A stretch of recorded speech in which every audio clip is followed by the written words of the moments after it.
कर्मवीर जंगल मन की बात।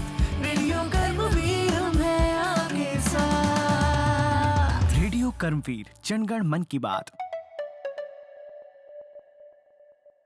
राम राम भाइयों, मैं परेश उपाध्याय आप सभी का रेडियो कर्मवीर 90.0 एफएम पर स्वागत करता हूं। मेरी माटी मेरा खेत कार्यक्रम में एक बार फिर हम लेकर आए हैं आपके खेतों और खलिहानों से जुड़ी वो बातें जो आपके कृषक जीवन को बेहतर बनाने में उपयोगी होती है। इस बार हमारे साथ है रबी की फसलों की देखभाल और उपज बढ़ाने के तरीके पर जानकारी देने के लिए डॉक्टर रमेश चंद्र जी जैन, जो प्रधान कृषि वैज्ञानिक मृदा विज्ञान के पद पर कार्यरत है। इसके अलावा हमारे साथ एनएफएल संस्थान विजयपुर से मुख्य प्रबंधक कारपोरेट कम्युनिकेशन श्री विक्रम रावत जी भी हैं। नमस्कार परेश जी। लेकिन बातचीत शुरू करें सर, उसके पहले मैं आपको बता दूं कि यह कार्यक्रम नेशनल फर्टिलाइजर्स लिमिटेड की विजयपुर इकाई द्वारा प्रायोजित है। एनएफएल एक शेड्यूल ए मिनी रत्न कंपनी है जो रसायन और उर्वरक मंत्रालय के तहत सार्वजनिक क्षेत्र का सबसे बड़ा संगठन है और देश में नाइट्रोजन उर्वरकों का सबसे बड़ा उत्पादक है। किसानों का मित्र, राष्ट्र का गौरव। तो सबसे पहले हम जैन सर से बात करेंगे। जैन सर, आप देख रहे हैं कि मौसम भोपाल और सीहोर के आसपास का एकदम से कुछ बदल सा गया है। हल्का सा मावठा कुछ जगहों पर गिरा है और नमी जो है मौसम में एकदम से आ गई है। ठंड तो बढ़ी है, तो निश्चित तौर पर किसानों के लिए कई बार मावठा अच्छा भी होता है और ख़राब भी होता है। तो अभी के जो हालात है, अभी जो फसल खड़ी हुई है खेतों में, बड़ी भी हो गई है कुछ हद तक। ऐसी रबी की फसलों में ये मौसम का क्या फ़र्क पड़ने वाला है, क्या सावधानी रखनी है, थोड़ा सा कुछ किसान भाइयों को आप जानकारी दीजिए। रेडियो कर्मवीर के श्रोता सभी किसान भाइयों और कृषि से जुड़ी हुई सभी माताएं, बहनें और युवा, ये अभी इन्होंने जो प्रश्न किया है वास्तव में बहुत ही समय अनुकूल है हमारे किसान भाइयों के लिए। अभी हमारे किसान भाइयों के खेतों में हम सभी जानते हैं कि कहीं गेहूं लहरा रहा है, कहीं सरसों लहरा रही है, कहीं चना है, कहीं मटर है, कहीं आपका अलसी है और इसके बाद लेंटिल यानी की फसल है और अन्य फसलें भी। लेकिन हमारे किसान भाइयों के मन में ज़रूर ये संदेह हो रहा होगा कि ये जो मावठा गिरा है तो वास्तव में इसका फ़ायदा के साथ साथ कुछ नुकसान भी हो सकता है। तो मैं ये आपको बताऊंगा कि आपका संदेह बिल्कुल सही है। यदि आप सावधान रहेंगे तो इस मावठा को 100% फ़ायदे में कन्वर्ट कर सकते हो, परिवर्तित कर सकते हो। मावठा है, फ़ायदा तो फसलों को मिलेगा निश्चित तौर पे। आपकी सिंचाई भी बचेगी और सिंचाई में जो लगने वाली लागत है, चाहे वो बिजली हो या अन्य संसाधन हो, उनमें कटौती होगी और इस तरह से आपकी इनकम में बढ़ोतरी हुई है। लेकिन इस समय आपको वर्तमान में जो भी रबी की फसलें खड़ी हुई हैं, क्या करना है जिससे हमारी फसलें आपके जो कोहरा पड़ रहा है तो इसकी चपेट में ना आए, क्योंकि यदि आपका ये पड़ गया फसलों पे तो पूरी फसल एक साथ जाती है, विशेष तौर पे तुअर की फसल और आपकी सरसों की फसल। और इस समय जैसे थोड़ा टेम्परेचर कभी कभी बीच में बढ़ रहा है तो इससे इल्ली बढ़ने की संभावना है किसान भाइयों। तो इस सब का पूरा फ़ायदा उठाने के लिए हमें, यदि इल्ली का प्रकोप हो गया है या हमें ऐसा लग रहा है कि ठंड बहुत ज़्यादा पड़ रही है और कोहरा हवा भी चल रही है, तो हम क्या करें जैसे कि हमारी फसलें इस बढ़ती हुई ठंड के चपेट में ना आए। तो एक सामान्य जो आप सभी किसान भाई पहले से जानते हैं कि हमें खेतों की नमी सभी फसलों में बनाए रखना चाहिए। यदि आपने पहले सिंचाई नहीं की है और अभी जो पानी गिरा है, यदि उतना पानी नहीं गिरा है कि जितनी ठंड बढ़ी है, तो थोड़ा सा चाहे आप फव्वारा विधि से थोड़ा सा खेत में मतलब पानी दे सकते हैं। और जहाँ पानी गिर गया है, आपका पैर खेत की मिट्टी में रखते हैं तो मिट्टी चिपक जाती है, तो फिर ज़रूरत नहीं है। और जहाँ हल्का सा पानी गिरा है जो कि खेतों में लगा नहीं है, फसलों में लगा नहीं है, और ये हवाएं चल रही और टेम्परेचर एकदम कम हो रहा है। टेम्परेचर केवल ऊपर के वातावरण का नहीं, जहाँ ज़्यादा पानी गिर रहा है तो मिट्टी में 5 सेंटीमीटर, 10 सेंटीमीटर और 20 सेंटीमीटर की गहराई में भी सॉइल टेम्परेचर प्रभावित होता है यदि अधिक पानी गिर गया जहाँ। तो ऐसे में हमारी जो फसलें हैं, विशेष तौर पे अरहर की फसल और मसूर की फसल, ये आपके इसमें कोहरा से ये प्रभावित हो जाती हैं। और जब कोहरा लगता है तो ये समझिए कि पूरी की पूरी फसलें बर्बाद हो जाती। तो इसके लिए सबसे पहले आप अपने खेतों में नमी की मात्रा बनाए रखें। कभी मतलब कोहरे से जो होने वाला नुकसान नहीं होगा। और साथ में अपने खेतों की मेड़ों पे जो आपका भूसा है, गेहूं का भूसा रखा होगा आपके पास, भूसा को खेतों के मतलब चारों कोने पे थोड़ा थोड़ा सा ढेर लगा के और भूसा के बीच में 2-3 कंडे रख दें और घासलेट का तेल डाल के और 2 छोटी मोटी कुछ लकड़ियाँ हो तो डाल के धुआं करें शाम को, हल्का सा धुआं, ऐसा नहीं कि बहुत ज़्यादा करना है। भूसा में जब लग जाए तो धीरे धीरे धुआं पूरे वातावरण में फैल जाता है। तो इससे भी कोहरे का यानी के लिए रामबाण है सभी फसलों के लिए। तो एक तो आप खेतों में नमी अच्छी बनाए रखें। यदि पानी अच्छा गिर गया फिर ज़रूरत है ही नहीं है, आपको बहुत बहुत बधाई। कई जगह पानी अच्छा गिर गया और जहाँ पानी नहीं गिरा है केवल फुहार टाइप की लग रही, लेकिन ऊपर का टेम्परेचर और सॉइल टेम्परेचर अब घट रहा है तो कोहरा लगने की संभावना है। कई किसान भाइयों के खेत में आमना चने की फसल भी लहला रही है, इसमें कहीं कहीं बीच बीच में उकटा रोग हो रहा है, सूख गया है। उकटा रोग मसूर में भी देखने में आया है। तो इन सारी चीज़ों के लिए हमें मतलब सबसे पहली बात तो है कि आप प्रतिदिन खेत के अंदर चक्कर लगाएं। यदि आप घर बैठे हालियों से बोलेंगे या लेबर से बोलेंगे कि आप ये कर आए तो फिर वो जो आपको लाभ होना चाहिए वो नहीं हो पाए। वो दूर से ही देख के बताएगा सेठ जी बहुत अच्छा चल रहा है और सब कुछ ठीक है। आप स्वयं यदि युवा हैं तो उनके लिए तो एनर्जी ऊर्जा की कमी नहीं है। हमारी माताएं बहनें आजकल बहुत सक्रियता से कृषि से जुड़ी हुई हैं। मैं देख रहा हूँ हमारे क्षेत्र में कि वो किसानों से अधिक ज़्यादा सक्रिय हैं और किसान कई चीज़ें भूल जाता है लेकिन वो समय पे याद दिला देती हैं और बराबर की भागीदारी से खेती में मतलब सहभागिता कर रही हैं। तो वो उनको याद रहेगा। तो अभी प्रतिदिन जब तक ये मौसम बना हुआ है, ठंड है, कहीं पानी की फुहार गिर रही है, तो सुबह शाम अपने खेतों की मेड़ पे और जहाँ कहीं जगह आपने छोड़ी खेतों में घुसने की वहाँ पर देखें कि कहीं उगटा तो नहीं लग रहा, कहीं माहू जो बिल्कुल बारीक काला काला सा कीड़ा सरसों में लग जाता है या मसूर में लग जाता है। आप जानते हैं बिल्कुल पत्तियां काली दिख जाती और ये गुच्छों के रूप में लगता है। और कहीं कहीं शिकायतें आ रही कि गेहूं की जो जड़ों में माहू रोग लगता है, उसमें ऊपर नहीं लगता, उसकी जड़ों में लग जाता है। तो ये माहू जो है रस चूसक कीड़ा होता है। तो ये पौधे के रस को चूस के उसका सारा रस ले लेता है। तो परिणाम ये होता है कि फसल सूख के मर जाती है। तो यदि माहू की समस्या है तो इसके निदान के लिए आप क्या करें। और कोई कीड़ा लग गया है, कई किसान भाइयों ने हमारे क्षेत्र में, अपने ही क्षेत्र में मुझसे मिलके शिकायत करी कि इस बार हमारे गेहूं की फसल में इल्ली भी देखी गई। हाँ, हो सकती है किसी खेत में यदि इल्ली है तो उसका निदान भी मैं आपको बताऊंगा। सबसे पहले तो मैंने कोहरे से जो कि सबसे ज़्यादा नुकसान होता है वो मैंने बताया कि खेतों की नमी बनाए रखें, नंबर 1।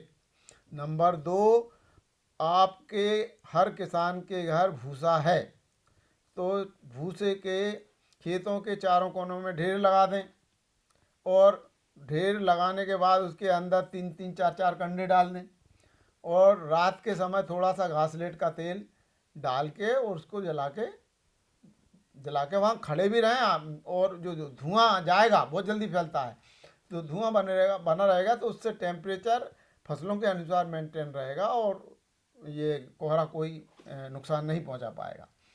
तीसरा इसका जो कारगर उपाय है, यदि जो किसान सक्षम है, यदि आप कर सकते हो तो आप 0.1% घुलनशील सल्फर बाजार में उपलब्ध है जिसमें 80% सल्फर होता है, घुलनशील सल्फर। तो इसका 0.1% स्प्रे यदि आप फसलों में कर दें, जो किसान सक्षम है, तो ये क्या है, सल्फ्यूरिक एसिड बनाता है, डाइल्यूट सल्फ्यूरिक एसिड बनाता है। जब ये पानी में घोल के आप 500 लीटर पानी में घोलेंगे 0.1%, तो और 500 लीटर 1 हेक्टेयर में जाना चाहिए छिड़काव के माध्यम से। इससे भी कोहरा बिल्कुल निश्चित तौर पे आपका कंट्रोल हो जाएगा। और जो किसान यदि अच्छे पढ़े लिखे हैं, जिनका बेटा बेटी अच्छी पढ़ी लिखी है, तो आप अपनी लेटरिन को साफ़ करने के लिए ये जो एसिड का उपयोग करते हो ना, सल्फ्यूरिक एसिड का, आप, लेकिन उसमें नाइट्रिक एसिड नहीं होना चाहिए, ये ध्यान रखने वाली बात है सावधानी से। यदि वो सल्फ्यूरिक एसिड है तो 500 लीटर में मात्र 3 से 4 ml, 500 लीटर पानी में 3 से 4 ml नापने के लिए आपके पास ढक्कन होगा दवाइयों का, या किसी मेडिकल स्टोर पे वो इसका नपना 1 ml 2 ml 3 ml मिल जाएगा, उतना भर के वो 500 लीटर मिला के इसका छिड़काव कर दें, गारंटेड आपका कोहरा नहीं आएगा। और जहाँ माहू लग गई है, चाहे वो सरसों में लगी हो, चाहे गेहूं में लगी हो, चाहे आपके इसमें चने में तो नहीं लगती है, अलसी में लग सकती है, और इसमें आपके लेंटिल फसल में लगती है। अन्य फसलों में जहाँ पे भी ये झुक्के में काले रंग में ये दिखाई पड़े, अरहर में लग जाती है, तो उसके लिए आप क्लोरोपाइरीफास 20 नाम की दवा आती है, इसका 1.5 ml प्रति लीटर में मिलाकर, यानी खेत में फिर छिड़काव करें। 500 लीटर 1 हेक्टेयर में जाना चाहिए, इतना ध्यान रखें। यदि तुमने हाली को बोला तो वो 1-2 कोने में कौन घुसे ठंड में, और एक ही कोने में छिड़क के हो गया, सेठ ही आ गया, तो फिर आपको उस दवा का फ़ायदा नहीं मिलेगा। इसलिए सावधानी बरतें कि अपना आदमी जब छिड़काव हो रहा हो वहाँ खड़ा रहे, क्योंकि 500 लीटर में आपको 1 लीटर में 1.5 ml दवा मिला नहीं है, तो 500 लीटर में कितना हो जाएगा। एक गणना आपका कोई भी आपके आजकल हर कैलकुलेटर में 1.5 इंटू 500 कर दें, बता देंगे इतने ml डालना है, वो दवा डाल के और उसका छिड़काव अपने सामने करवाएं, तो माहू कंट्रोल रहेगी। एक तो क्लोरोपाइरीफास हो गया। यदि ये नहीं मिल रहा तो इसका दूसरा अल्टरनेट है मेटासिस्टॉक्स। दवा का प्रयोग वैसे ही करना है 1.5 ml पर लीटर के हिसाब से। मेटासिस्टॉक्स का भी आप इसमें छिड़काव कर सकते हैं। और मेटासिस्टॉक्स भी नहीं है तो एमिडाक्लोरपिड नाम की दवा का भी इसी मात्रा में आप प्रयोग कर सकते हैं माहू से मारने के लिए। अच्छा, माहू के साथ साथ यदि चने में इल्ली कहीं दिखाई देते हैं, इसकी पहचान कैसे करें? आप चने के खेत में जाएं और 4-5 एक आधा स्क्वायर मीटर के चनों को ऐसा लकड़ी से हिलाएं, तो उसमें नीचे यदि आपको 6 से ज़्यादा इल्ली गिरी पड़ती हैं, तुरंत आप हिलाएंगे और ऐसे हरे रंग की इल्ली होती है वो दिखेगी नहीं आपको आँखों से। जब पौधों को हिलाओगे लकड़ी से, तो यदि 5 से 6 इल्ली गिर रही है छोटी वाली, तो समझो कि इसका प्रकोप आपकी फसल पे हो गया। चाहे वो गेहूं की फसल हो, चाहे वो अलसी की फसल हो, चाहे आपकी चने की फसल हो, चाहे मसूर, जिसमें भी आपका माहू का रोग आता है, जिसे मैं लेंटिल बार बार कह रहा हूँ। मसूर का जो हिंदी का शब्द है वो है मसूर, या कहीं कहीं मसूरा भी बोलते हैं, बड़ा वाला होता है, इसे लेंटिल अंग्रेजी में बोलते हैं। मुझे क्षमा कीजिए, आप मुझे इसका नाम याद आ गया, मसूर या मसूरा बोलते हैं। इसमें भी ये उकटा रोग आता है और माहू का रोग आता है। तो यदि ये आता है तो जो मैंने दवाएं बताई हैं, इसका आप प्रयोग करके इन फसलों को नुकसान होने से बचा सकते हैं और बेहतरीन लाभ ले सकते हैं। सबसे ज़्यादा नुकसान होने की स्थिति सिर्फ कोहरे से है। कोहरे के लिए मैंने आपको बताया कि खेत में पर्याप्त नमी की व्यवस्था करें।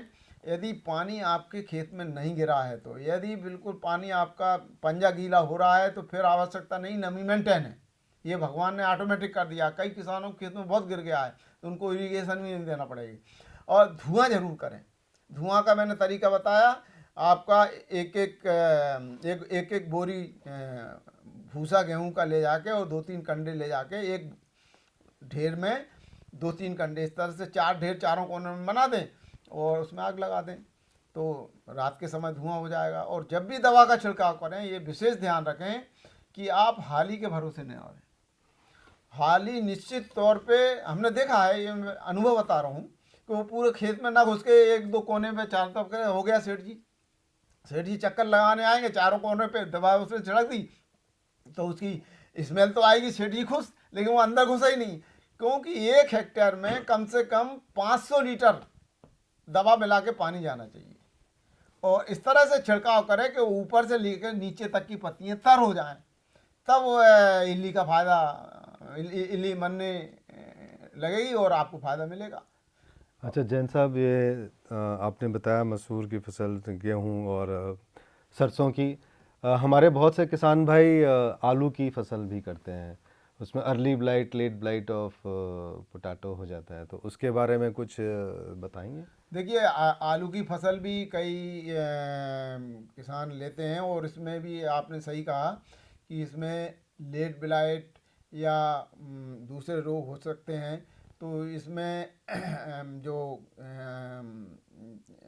डाइथेन M45 रहता है दवा, उसको आप डाल सकते हैं। और आलू में ऊपर पत्तियों में बहुत ज़बरदस्त माहू लगती है, तो माहू लगी है तो आप क्लोरोपाइरीफास, मेटासिस्टाक्स या साइपरमेथ्रिन या आपका जो मैंने दवा बताई है एमिडाक्लोरपिड, इसका 1.5 ml प्रति लीटर के मान से 500 लीटर में दवा मिलाकर इसका अपनी उपस्थिति में छिड़काव करवाएं, तो इसका फ़ायदा निश्चित तौर पर मिलेगा। एक और बहुत महत्वपूर्ण जानकारी किसान भाइयों को, जो चने के खेत में इस समय क्या होता है, जैसे ही धूप निकलती है बीच में कभी, तो पक्षी जहाँ फलियाँ कहीं कहीं आने लगी हैं जिन फसलों में, तो वो ज़रूर आके मतलब उनकी एक्टिविटी दिखती है। और चने के खेत में और अन्य फसलों में यदि इल्ली लगी है तो इल्ली उन पक्षियों के लिए बहुत ही स्वादिष्ट है। तो अपने खेतों में टीके आकार की खूंटी लगाएं। चना जहाँ बोया है, आपने मसूर बोई है, आपने जहाँ बटरा बोया है, तो टीके आकार की खूंटी, यानी एक खूंटी और उसमें एक जरा सा टुकड़ा लकड़ी का कील से ठोक के बनाते टीके आकार की, या टीके आकार की लकड़ी आप किसी शाखा से भी काट सकते हो। तो वो ज़रूर गाड़ें अपने खेत के बीच में, कॉर्नर पे और मेड़ के अंदर, यानी कम से कम 10-15 जगह गड़ें, तो वो उस पर बैठ के थोड़ी तो बैठेगी, और बैठने के बाद वो इल्ली खा के फिर उस पर आके बैठ जाती है। आपको जगह देना पड़ेगी, तो वो आपकी मित्र है।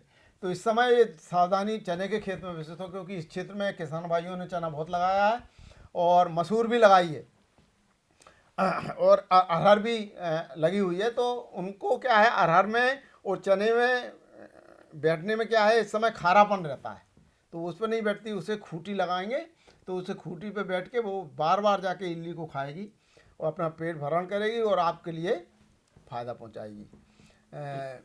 और ये तो सर जैन सर बात हुई कि किस तरीके से सुरक्षा करना है। हाँ, लेकिन अभी एक और मुद्दा भी आता है, हमारे साथ में विक्रम जी हैं और निश्चित रूप से कई तरीके के प्रयोग NFL में होते हैं, काफ़ी तरीके का प्रशिक्षण का काम होता है। तो उसमें मैं थोड़ा सा विक्रम जी से जानना चाह रहा था कि उत्पादन को बढ़ाने में, अभी जो फसल आ रही है रबी की, इसको बढ़ाने में भी कई महत्वपूर्ण वो होते हैं। तो हम ये सुरक्षा की बात कर रहे हैं, लेकिन उपज बढ़े तो उसके क्या उपाय हो सकते हैं, किस तरीके से अपन माने कि जैन सर इसको लेकर कुछ बातें बताएं कि क्या हम बढ़ा सकते हैं, इसको उपज को कैसे बढ़ा सकते हैं। हाँ, ये और देखिए, इसमें मतलब रसायनों का क्या योगदान हो सकता है, थोड़ा सा इस पर भी बात हो कि मतलब उर्वरक, जिसको हम कहते हैं उर्वरक क्षमता, अभी इस वक्त पर जब ये बड़े हो चुके हैं काफ़ी। किसान भाइयों, इसके लिए मैं आपको अपने अनुभव की एक चीज़ बताऊंगा। आप रसायनों पे फसल की गुणवत्ता और बढ़वार और उपज में बढ़ोतरी के लिए अभी आपको क्या करना है, देखिए बिल्कुल आपके घर पे, फार्म पे, आपके खेत पे आप फर्टिलाइजर बना सकते हो। ऐसा उपाय बता रहा हूँ, बहुत सस्ता है। आप 5 किलोग्राम गाय या भैंस का गोबर ले लें एक ड्रम में। ड्रम आपके पास, हर किसान के पास रहते हैं, टंकियाँ खाली रहती हैं, चाहे वो लोहे की हों। एक ड्रम में 5 किलो आप गाय या भैंस का गोबर ले लें। उसमें 5 से 6 लीटर हर किसान जो है गाय मूत्र को इकट्ठा करता है, हर किसान करता है आजकल। तो एक पात्र में वो का मूत्र रहता है तो 5 से 6 लीटर लगभग उसमें मिला दें और इतना ही पानी मिला दें और 100 ग्राम गुड़ को अच्छे से बारीक करके उसे मिला दें और अच्छे से उसे लकड़ी से हिला लें ज़्यादा, और उसे 2-3 दिन तक ढक के छोड़ दें, लेकिन हर रोज़ एक बार हिलाना है उसे। सिर्फ 3 दिन में आपका खाद बन के बेहतरीन तैयार हो जाएगा। अब इसको 500 लीटर पानी में मिला के इसका छिड़काव कर दें। छिड़काव नहीं कर सकते तो इरिगेशन के साथ, जहाँ पानी नहीं गिरा है आपका, तो इरिगेशन आप हमारा किसान भाई करता है कि एक पॉइंट लगा तो उसमें आप छोड़ दें तो पूरे खेत में फैल जाएगा।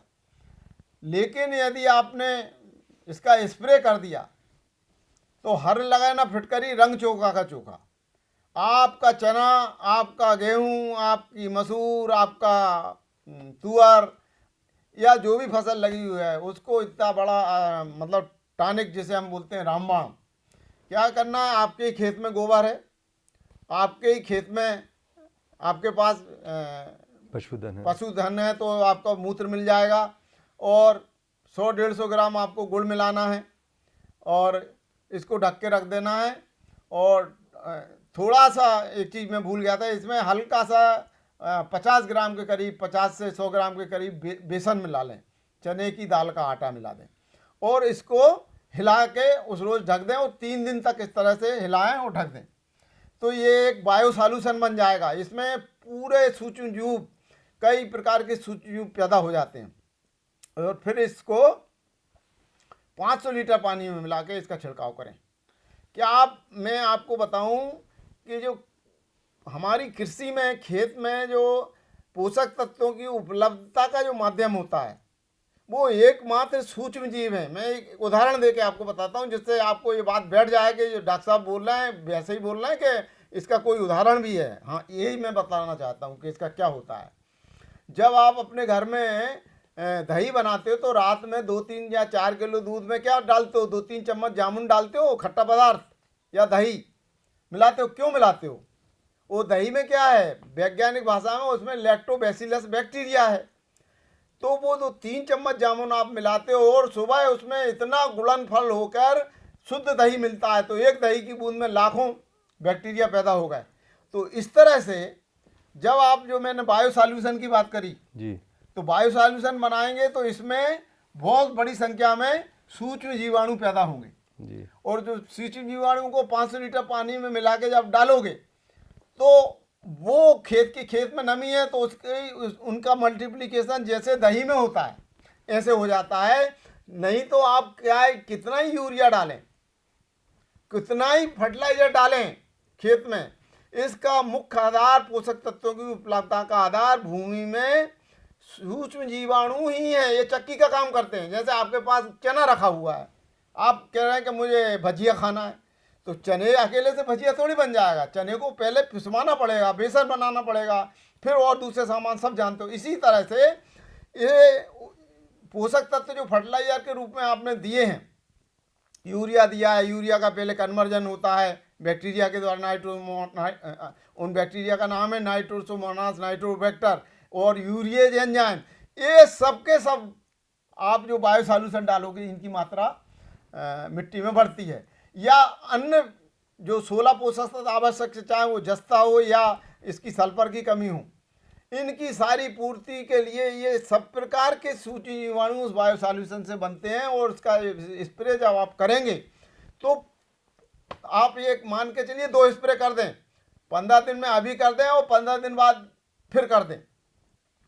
विशेष तौर पे जहाँ फली बनने की स्थिति आ गई है चने में तो कर दें अभी, और नहीं आई है फूल बनने की स्थिति में तब भी कर दें। तो फूल बनने के पहले और फली बनने के पहले हमारा किसान भाई करेगा तो निश्चित तौर पे फसलों में बहुत बड़ी संख्या में उनकी जो घेंटी है, चने की घेंटी, फल वो लगेंगे। और यदि ब्रांचिंग हो रही है, ब्रांचिंग बढ़ेगी, फूलों की मात्रा बढ़ेगी और इससे निश्चित रूप से उपज में वृद्धि होगी और दाने का आकार बढ़ेगा। ये आपको विश्वास कैसे हो कि वास्तव में ये बायो सॉल्यूशन एक थोड़ा सा बन के घर में, यदि आपका कोई पौधा है, फूल उगाते हो घर में, हर किसान शौक करता है, हर घर वाले शौक करते हैं हमारे घर में थोड़े से फूल लगे पूजा के लिए, तो अपने गमले में डाल के देखना क्या मज़ा आ जाएगा उसको। तो ये अभ्यास आप ज़रूर करें और इसका बिल्कुल फ़ायदा उठाएंगे। इसमें कहीं कोई घाटा, कोई साइड इफ़ेक्ट, और यदि लगातार आप करते रहे तो आपकी मिट्टी का स्वास्थ्य, मिट्टी का जो पीएच, मिट्टी की जो इलेक्ट्रिकल कंडक्टिविटी, वैद्युत चालकता, ये आप जानते हो ना, आपको एसिडिटी हो जाती है यदि आप ज़्यादा खा लेते हैं, कई बार गरिष्ठ खा लेते हैं, खट्टा मीठा ज़्यादा खा लेते हैं तो आपको एसिडिटी होती है और डकार आती है, तो यहाँ आपका गला जलता है, तो यानी आपकी एसिडिटी। फिर आप क्या करते हो, या तो मट्ठा पी लो, है तो अब मट्ठा नहीं पी सकते तो फिर आप एलोपैथिक दवाई खाते हो एसिडिटी के लिए, या कोई सॉल्यूशन एसिडिटी को मिटाने वाला पीते हो। तो ये खेतों में भी, चूँकि ये जीवित माध्यम, मिट्टी में भी अम्लता हो जाती है, पीएच कई बार कम हो जाता है। तो आजकल जैसे मैंने कहा कि एनएफएल है कि मोबाइल वैन चक्कर लगाती है, तो वो तुरंत फौरी तौरी से आपके खेत की मिट्टी के पीएच नाप देंगे, वैद्युत चालकता नाप लेंगे, नॉर्मल है कि नहीं। यदि पीएच कम हो रहा है तो फसल की बर्बाद कम होगी, पीएच बहुत ज़्यादा बढ़ रहा है तो भी फसल की पीएच जो है वो होना चाहिए उदासीन स्तर का। तो ये आपके एनएफएल की जो चलित मोबाइल वैन है, इसके माध्यम से आपको इसकी जानकारी मिल जाएगी और उसके अनुसार फिर आप उसका निदान कर सकते हैं। यदि पीएच ज़्यादा बढ़ गया है तो आप मतलब मैंने कहा कि जैसे घोल का स्प्रे कर देंगे, इससे फ़ायदा हो जाएगा। और कम हो रहा है तो भी ये घोल आपको फ़ायदा करेगा, जो मैंने बनाने का तरीका बताया। तो इस तरह से आप मतलब अपनी खेत की मिट्टी का स्वास्थ्य ना, हमें वर्तमान में केवल फसलों को सजाना या उनको बढ़ाना नहीं है, अच्छी फसल लेना नहीं है, बल्कि इसका स्वास्थ्य आने वाले मौसम की फसलों के लिए भी बरकरार रहे। इसके लिए हमें खेत में समय समय पे 15 दिन या 20 दिन के अंतराल पे ये बायो सॉल्यूशन, जो कि उसमें बहुत सुंदर बताइए, बात डाल सकते हो आप। बिल्कुल, मतलब केवल गुणवत्ता पर ध्यान नहीं, उसके स्वाद, क्योंकि खाने की एक चीज है वो, उसमें स्वाद भी बेहतरीन हाँ। है। मैं एक छोटी सी बात आपसे जानना चाह रहा था जी। चने की फसल है, अभी अभी जो भी फसलें आ रही है, उम्बी लगती है, गेहूं का वो जो एक रहता है मौसम, तो निश्चित तौर पर खेतों में लोगों का एक जमघट भी जाता है, कई चने खाने के लिए, मटर खाने के लिए। आपने देखा, हम लोग तो अपने समय में इसका बड़ा शौक रखते थे, बिल्कुल तो हमको बिल्कुल। बड़ा आनंद आता था। एक समस्या ये भी आती है किसान के सामने, क्योंकि वो फसल उत्पादन करता है, खाने पीने की फसलें रहती है, तो मतलब ये तो मैं इंसानी प्रवृत्ति बता रहा हूँ कि हमको खेतों में दिखता था तो हम भी तोड़ते थे। ऐसे में कई बार जंगली पशु पक्षी, जैसा आपने पक्षियों का बताया, जंगली जानवरों का भी एक डर खाने की फसलों में खास तौर से आता है कि उसको नष्ट करने की भाव वो बनता है भाव।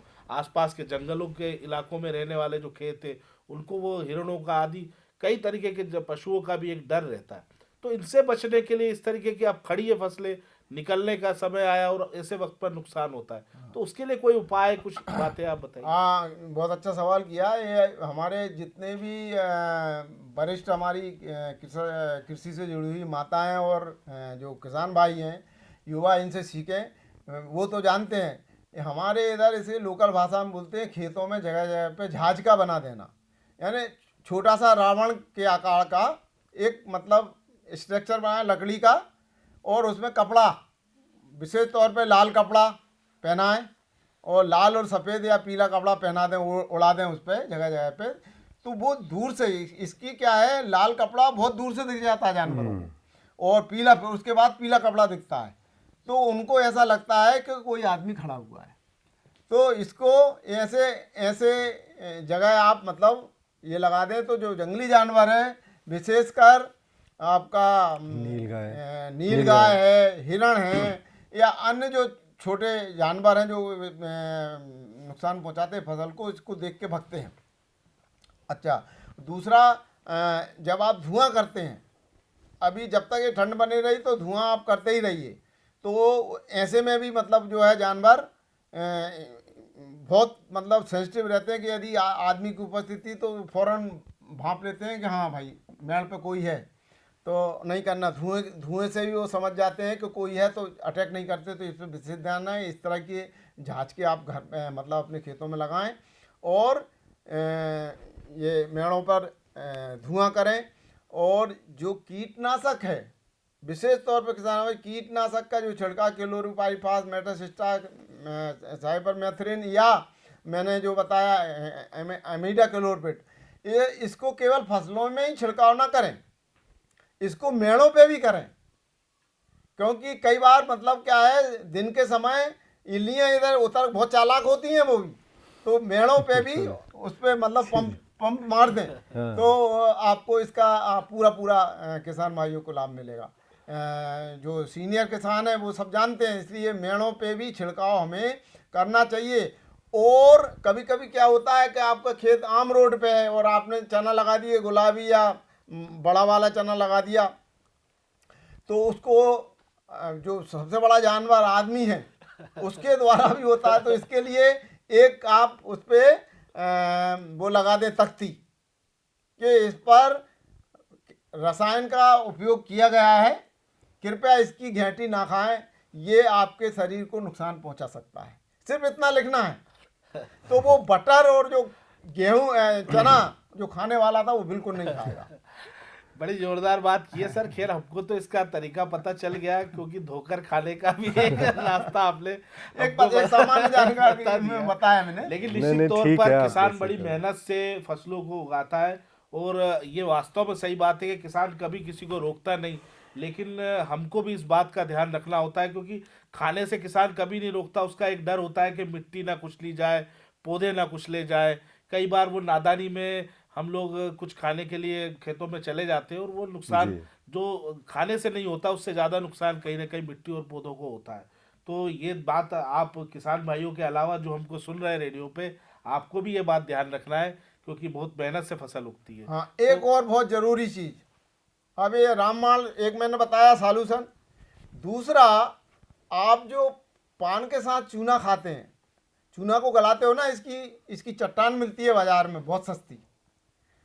जब भी गलाते हो ना जी, आप जी। पान के लिए, तो उस चूने को ले आएं आप। लगभग 50 किलोग्राम चूना ले आएं बाजार से, बहुत सस्ता आता है, 1.5 रुपये किलो मिलता है।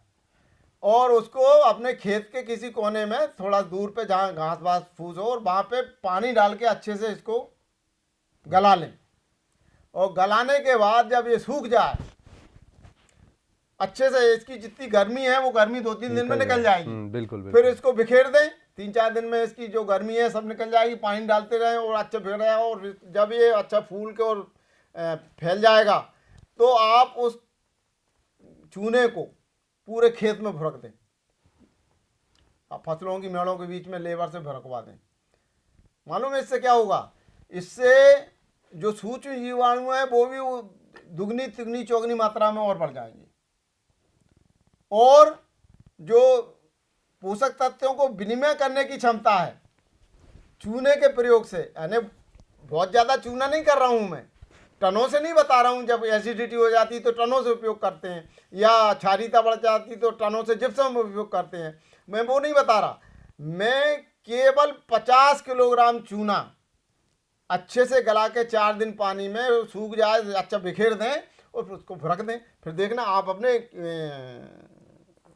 जो घर में गमले हैं पहले गला के चूना को सुखवा के उसमें प्रयोग करके देखना, आपको मज़ा आ जाएगा। उसकी कैटायन एक्सचेंज कैपेसिटी मिट्टी की बढ़ जाती है, विनिमय क्षमता, उसकी वाटर होल्डिंग और उसमें जो जीवाणु का परिचालन है वो अच्छा हो जाता है, सुगमता हो जाती है, और उसका जो मिनरलाइजेशन है, यानी पौधों के जो पोषक तत्व हैं वो कार्बनिक रूप से अकार्बनिक रूप में परिवर्तित होने लगते हैं जीवाणुओं की संख्या बढ़ने से, तभी पौधे उसको ले पाते हैं। आने जैसे अब जो है हरा खाद, हरा कचरा पड़ा हुआ है, हरा कूड़ा करकट पड़ा हुआ है, ये सब रॉ मटेरियल है, आर्निक रूप है। इसको कन्वर्जन करने के लिए इसमें नमी और ताप के संयोग से इसका डिकम्पोजिशन होता है, सड़न होता है, इसे बोलते हैं मिनरलाइजेशन। और ये मिनरलाइजेशन से जो आर्निक रूप है वो अकार्बनिक रूप में पोषक तत्वों का बदल जाता है, और उस पोषक तत्व के आयनिक रूप को पौधे ग्रहण करते हैं। तो ये ध्यान रखें कि अपने खेत में कूड़ा करकट जितना भी आप निकलता है उसको यूं ही फेंकना दे, एक जगह इकट्ठा करते जाएं और खाद के साथ मिलाते भी जाएं, खाद के साथ मिलाते जाएं। और जितना प्रकार का आप जो आपका खरपतवार है जो निकलता है उससे विभिन्न विभिन्न प्रकार के पोषक तत्वों का सम्मिश्रण हमारे खाद में, गोबर की खाद जो आप बनाते हो नाडेप के द्वारा या वर्मी कंपोस्ट केचुआ खाद के द्वारा, उसमें मिल जाता है। और ये इससे मिट्टी का स्वास्थ्य और उसकी मिट्टी की गुणवत्ता और आपकी फसल की उपज और उसकी गुणवत्ता दोनों ही बढ़ जाती है, जिससे आपके फसल की आय जब अपने खेत पे ही बना के रसायन मतलब प्रयोग करोगे तो निश्चित रूप से दुगनी तिगनी होगी। बहुत अच्छी बात है। विक्रम जी ने भी हमको कई महत्वपूर्ण इस पर जानकारियाँ साझा की, और साथ ही साथ जैन सर से तो हमें बहुत ही रुचिपूर्ण तरीके से, क्योंकि मैं ये कहूँगा जैन सर के हमारे किसान भाइयों के अंदाज में ही आपसे जो बातें सुनने को मिलती है तो हमारे श्रोता बड़े खुश होते हैं और उनको बड़ा आनंद आता है, क्योंकि वो केवल आप बातों बातों में खुद बड़ी सरलता से आप हर अपनी बात किसान भाइयों तक पहुंचा देते हैं, ये आपकी खूबी है। बहुत बहुत धन्यवाद और सभी किसान भाइयों को मेरा पुनः नमस्कार। तो आज के एपिसोड में हमने बहुत महत्वपूर्ण बातें, खास तौर से अभी जो फसलें लहलहा रही है आपके खेतों में, आज जो इस समय पर जो खेतों में फसलें हैं, चने की हैं, गेहूं है, मटर है, वो लहलहा रही है, और उन फसलों को किस तरीके से इस वक्त पर, क्योंकि जब बच्चा बड़ा होता है तो उसको थोड़ा सा ज़्यादा ध्यान रखने की आवश्यकता होती है। फसल भी हम अपने जीवन का महत्वपूर्ण हिस्सा मानते हैं, और जब वो बढ़ता है तो हमारी मेहनत हमारे आंखों के सामने होती है और उसको सुरक्षित करना हमारा बहुत महत्वपूर्ण कर्तव्य होता है। तो ऐसे में जैन सर ने बहुत महत्वपूर्ण बातें हमको बताई है।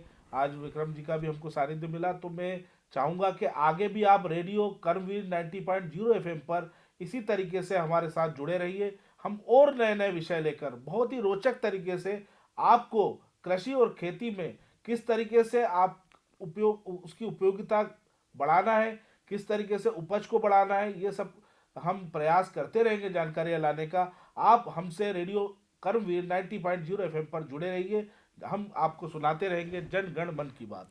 धन्यवाद, थैंक यू। धन्यवाद जी। नमस्कार सर। नमस्कार। नमस्कार जी। नमस्कार परेश।